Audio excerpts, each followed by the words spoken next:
നമസ്കാരം സുഹൃത്തുക്കളെ, ഞാൻ നിങ്ങളുടെ സ്വന്തം തേരാപ്പര സഞ്ചാരി. ഞാനിന്നുള്ളത് എൻ്റെ സ്വന്തം നാട്ടിലാണ്, കർണാടകയിലാണ്. മൂന്നാറിലും ഇടുക്കിയിലൊക്കെ നിങ്ങൾ കേട്ട് കാണും നീലക്കുറിഞ്ഞി പൂത്തിട്ടുണ്ടെന്നൊക്കെ. അപ്പം നമ്മളിൽ പലവരും അങ്ങോട്ട് ഓടിപ്പോകാറുണ്ട് കാണാൻ വേണ്ടിയൊക്കെ. ഇന്ന് ഞാൻ എൻ്റെ നാട്ടിൽ നീലക്കുറിഞ്ഞിനെ പോലെ തന്നെ വിശേഷിപ്പിക്കാൻ പറ്റുന്ന നല്ല അതിമനോഹരമായ പൂക്കൾ പാറക്കെട്ടിന് മുകളിൽ പൂത്ത് നിൽക്കുന്ന കാഴ്ചകൾ കാണാൻ വേണ്ടിയാണ് ഇവിടെ വന്നപ്പോൾ. ശരിക്കും ഞാൻ ആദ്യമായിട്ടാണ് വരുന്നത്. പൂക്കൾ ഇങ്ങനെ വിടുന്ന് നിൽക്കുന്നത് കാണാൻ നല്ല അടിപൊളി. നിങ്ങൾക്ക് കാണണ്ടേ കാഴ്ചകൾ? വേണ്ടേ,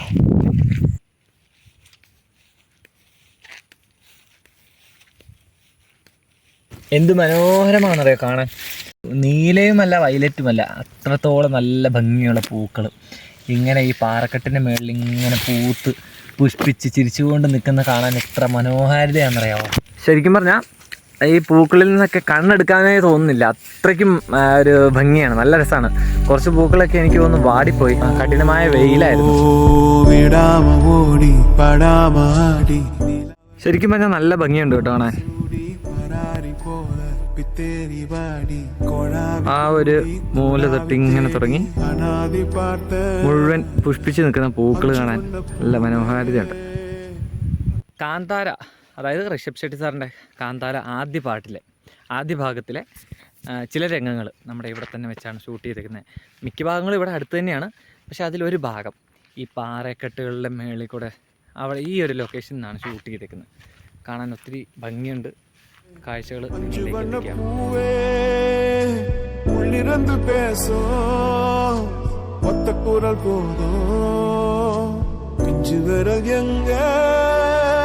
கொஞ்சம் குரல் எங்க அஞ்சுகமே கண்ணே அஞ்சுகமே கண்ணே.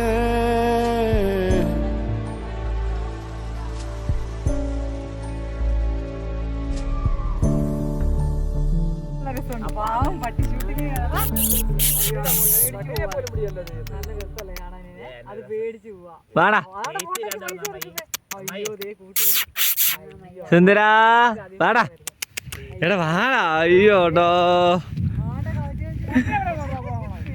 എന്നെ ഇല്ല ഇല്ല ഇല്ല ഇല്ല ഇല്ലട്ടോ, ആരും ഒന്നും ചെയ്യൂല. ഇല്ല വാടാ, ഇല്ലടാ.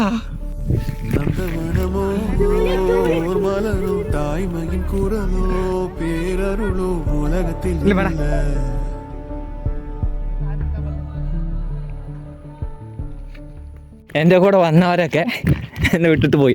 ഇപ്പം ഇവിടെ അടുത്തൊരു കുളമുണ്ട്. കുളം എന്ന് പറഞ്ഞാൽ ചെറിയ അത്യാവശ്യം ആഴം ഉണ്ടെന്നാണ് പറയുന്നത് കേട്ടോ. ഞങ്ങളാരും ഇറങ്ങിയിട്ടില്ല, ഒരു ഊഹാഭാവം വെച്ച് പറഞ്ഞാണ്. അപ്പം എന്തായാലും വന്നല്ലേ, നിങ്ങളെ അതും കൂടെ കാണിച്ചേക്കാം.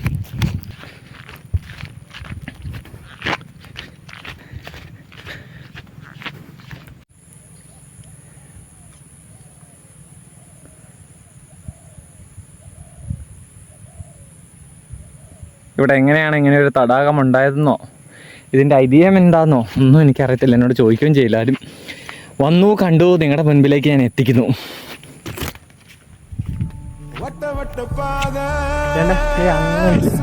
പറ്റുമായിട്ട് മലനിരകൾ കോട പൊതിഞ്ഞ് കിടക്കുന്ന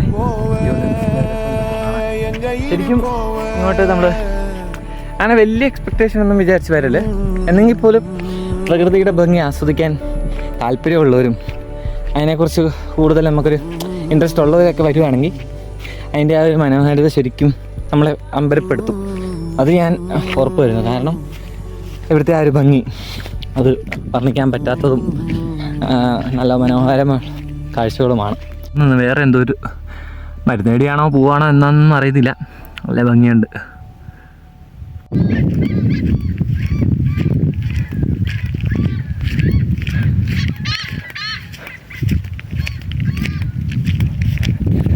ആ കരയുന്നത് കേട്ടോ, അതാണ് ദ ഗ്രേറ്റ് ഇന്ത്യൻ ഹോൺബിൽ. കരയുന്നത് കേട്ടില്ലേ? കാണാൻ പറ്റിയില്ല, കാണിച്ചു തരാനും പറ്റിയില്ല. എനിക്ക് എവിടെയും കാണിക്കാതല്ലേ. എന്താ വേഴാമ്പല്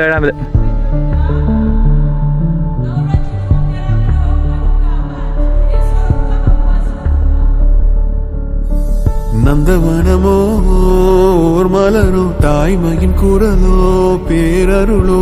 സുഹൃത്തുക്കളെ,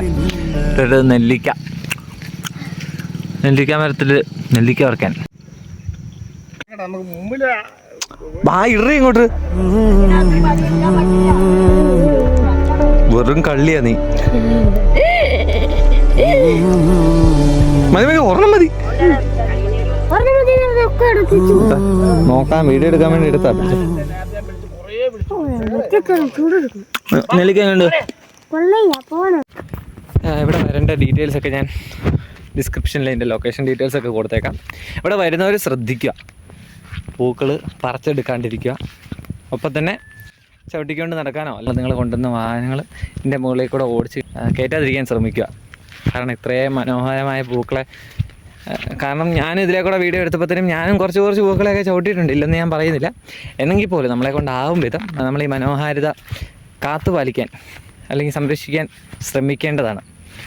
കാര്യം ഇത് നാട്ടിൽ പോയി മൂന്നാറിൽ പോയി നീലക്കുറിഞ്ഞി കണ്ടതിൻ്റെ അത്രയും മനോഹാരിത ഇല്ലെങ്കിൽ പോലും ഇവിടുത്തെ മനോഹാരിതയും ഒരു കുറച്ച് നേരം നമ്മുടെ ഫാമിലിയൊപ്പം വീട്ടുകാർക്കൊപ്പം സ്പെൻഡ് ചെയ്യാൻ കിട്ടുന്ന കുറച്ച് നേരങ്ങളാണ്, അടിപൊളി നേരങ്ങൾ. മനോഹരമാക്കുക, എന്നും ചിരിച്ചുകൊണ്ടിരിക്കുക, എന്നും നിങ്ങളുടെ കൂടെ.